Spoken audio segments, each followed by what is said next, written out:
اہل اللہ کی استقامت یہ سب سے بڑی کرامت ہوتی ہے، دین پر قائم رہنا۔ یہ ہماری سوسائٹی میں میرے پیر صاحب نے نگاہ ماری تو کعبہ ان کے قدموں میں آ گیا، یہ ہمارے یہاں یہ بیان کی جاتی ہے۔ تو میں عرض کر رہا تھا کہ قرآن کے ساتھ تعلق مستقبل ہے، کس سے کہانیوں سے باہر نکلیں، قرآن اس کے ساتھ تعلق مستحکم کریں۔ تو آپ سب لوگ شعبان کا مہینہ ہے اور رمضان کا مہینہ ہے، تو شعبان شریف میں اور رمضان شریف میں یہ نیت کرتے ہیں کہ ہم چلو سارا قرآن نہ پڑھ سکے، ایک سپارہ اسی ترجمے سے پڑھ لیں۔ پھر یہ قرآن حکیم کے ساتھ ہمارا معمول کیا ہے؟ آپ خدمات پر چلے جائیں تو پاؤں تلے زمین نکل جاتی ہے جی، 4,000 قرآن پڑھے، کہیں فرشتے آ کر پڑھتے رہے اور اوپر سے مہربانی کرم کے خوش ہو رہے ہوتے ہیں، کیونکہ خود بیچارے ہیں کبھی کھولا نہیں ہوتا قرآن۔ تو ہم ہر وقت قرآن پڑھتے ہیں، ہم تو مشکل ایک مہینے میں ایک قرآن ختم کرتے ہیں، کس طرح پڑھا جا سکتا ہے 4,000 پڑھنے؟ بات کہتے ہیں علامہ اقبال اللہ صاحب علیہ کہتے ہیں، بات کا بڑا اچھے مطلب علامہ کہتے ہیں کہ خود بدلتے نہیں قرآن کو بدل دیتے ہیں، ہوئے کس درجہ فقیہان حرم میں توفیق، اور ان غلاموں کا یہ مسلک کے ناقص کتاب سکھاتی نہیں بندوں کو غلامی کے طریق، اور ہند میں حکمت دی کوئی کہاں سے سیکھے، نہ کہیں لذت کردار نہ افکار امین۔ علامہ کہتے ہیں کہ یہ کتاب مبین سے، کتاب ہدایت سے ہمارا تعلق اس طرح کا رہ گیا، مسجد مرثیہ خواہیں کہ نمازی نہ رہے، یعنی مصاحب اوصاف حجازی نہ رہے۔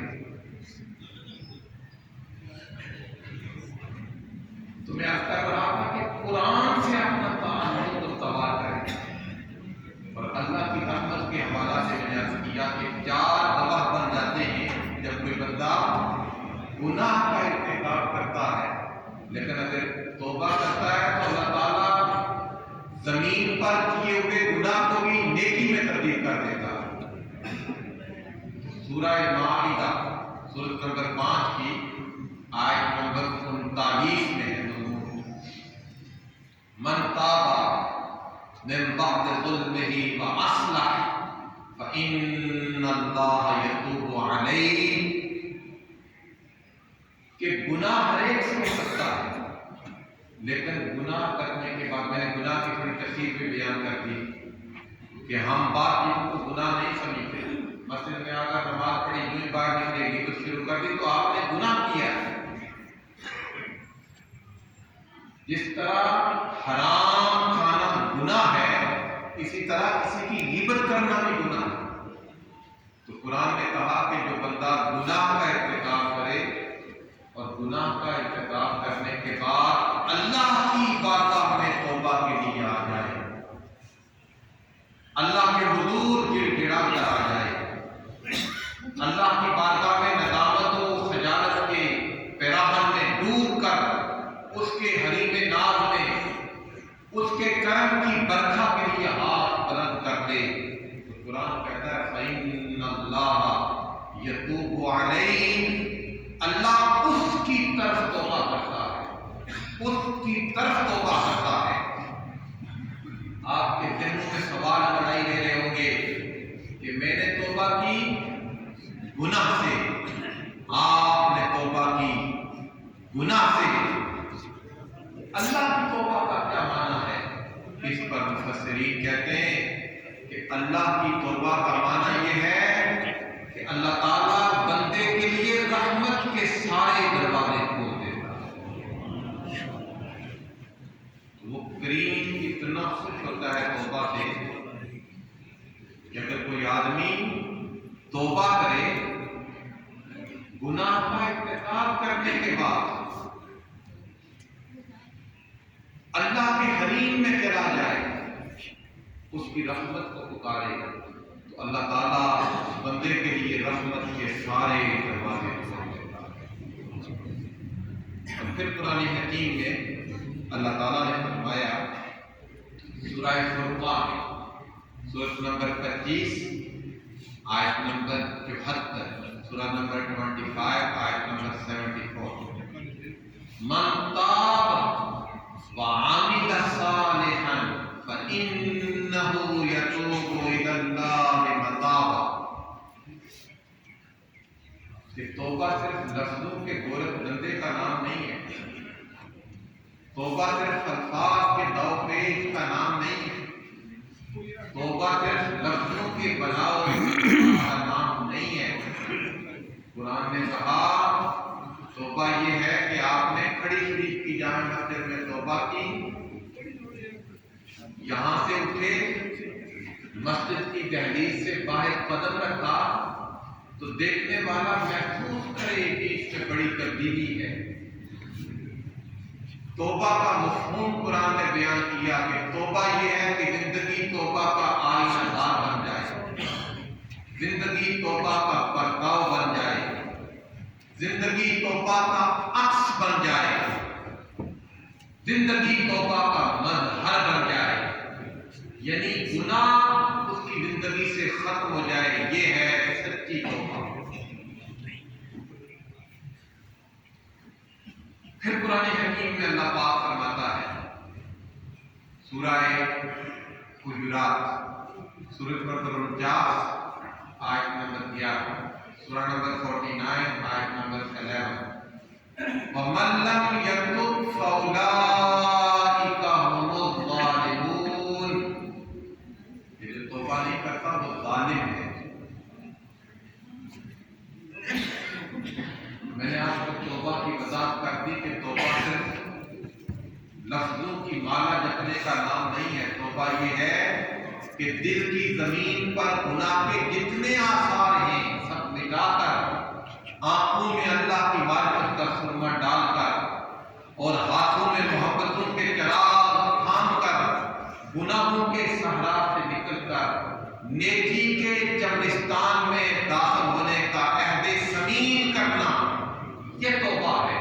قرآن نے کہا وَمَن لَّمْ يَتُبْ فَأُولَٰئِكَ هُمُ الظَّالِمُونَ، جس نے توبہ نہ کی وہ ظالموں میں سے ہے۔ پھر قرآن حکیم اللہ تبارک و تعالیٰ نے ارشاد فرمایا سورہ نور سورۃ نمبر 24 آیت نمبر 30، سورہ نمبر 24 آیت نمبر 30، توبوا إلى الله جميعا أيها المؤمنون لعلكم تفلحون۔ سارے کے سارے اے ایمان والو، سارے کے سارے تم اللہ کی بارگاہ میں توبہ کرو تاکہ تمہیں کامیابی ملے۔ ہمارے ہاں لوگوں نے کامیابی کا یہ معیار بنا لیا کہ کسی وزیر کے ساتھ کھڑے ہو کر فوٹو سیشن ہو گیا تو یہ کامیابی ہے۔ لوگوں نے کامیابی کی اپنے اپنے معیار اور کرائٹیریا بنائے ہیں، اپنا اپنا انداز کامیابی کا اپنا اپنا فریم بنایا ہے۔ قرآن نے کہا جو ہماری ہدایت کے لیے اللہ کے کلام کی آخری دستاویز، اللہ کے کلام کا آخری ایڈیشن جو حضور کے قلب اطہر پر اترا، وہ کہتا ہے ایمان والو سارے اللہ کی بارگاہ میں توبہ کرو تاکہ تم کامیاب ہو جاؤ۔ تو کامیابی کا معیار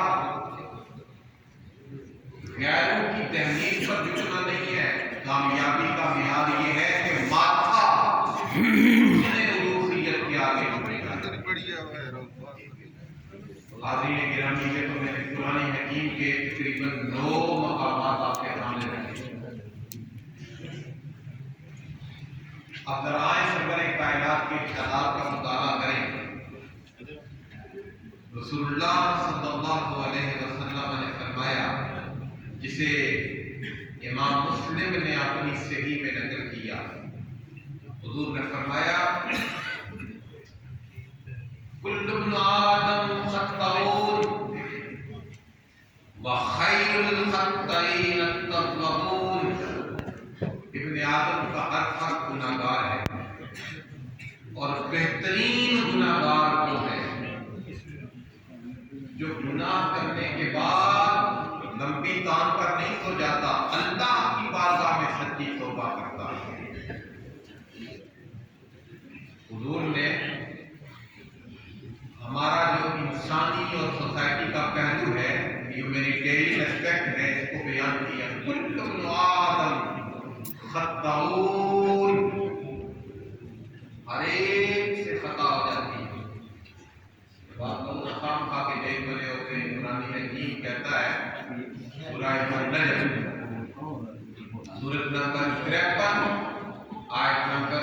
حدیث سورہ نمبر 53 آیت نمبر 32 فلا تزکوا انفسکم هو اعلم بمن اتقى.